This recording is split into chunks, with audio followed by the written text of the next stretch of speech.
महाराष्ट्र राज्य उत्पादन शुल्क आयुक्त डॉक्टर श्री राजेश देशमुख, सह आयुक्त श्री प्रसाद सुर्वे, विभागीय आयुक्त Nashik Shrimati U R Verma madam, अधीक्षक श्रीमती स्वाती काकडे मॅडम यांच्या मार्गदर्शनाखाली दिनांक 30 ऑक्टोबर 2025 रोजी मिळालेल्या गुप्त बातमीनुसार शिरपूर शहादा रोड भामपूर शिवार शहाद्याच्या दिशेने उजव्या बाजूला असलेल्या संजय भीमराव गव्हाणे यांच्या मालकीच्या शेतजमीनमध्ये भामपूर येथे काही इसम हे परराज्यातील विदेशी मद्य तसेच बियर वाहतूक करण्याचा व्यवसाय करीत असल्याची बातमी मिळाल्यावरून छापा टाकला असता त्या ठिकाणी परराज्यातील विदेशी मद्य तसेच बियर दारूसह एकूण 3 चारचाकी वाहन असा एकूण 26,36,400 रुपयाचा मुद्देमाल मिळाला असून तसेच बोराडी गावात इंडियन ऑइल पेट्रोल पंपासमोर वस्तीत मध्ये छापा टाकला असता नितीन देवसिंग पावरा यांच्या घरात बनावटी देशी दारू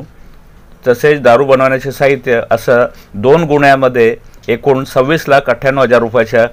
एकूण मुद्देमाल जप्त करण्यात आला। सदरची कारवाई राज्य उत्पादन शुल्क हाडाखेड सीमा तपासणी नाक्याचे दुय्यम निरीक्षक श्री एस एस निकम साहेब, निरीक्षक श्री डी.पी. नेहुल, निरीक्षक भरारी पथक श्री हिप्पर गेकर, हाडाखेड दुय्यम निरीक्षक एस गोयेकर, दुय्यम निरीक्षक गवळी साहेब तसेच जवान गोरख पाटील, प्रशांत बोरसे, हेमंत पाटील, MP मस्के, KM गोसावी, केतन जाधव,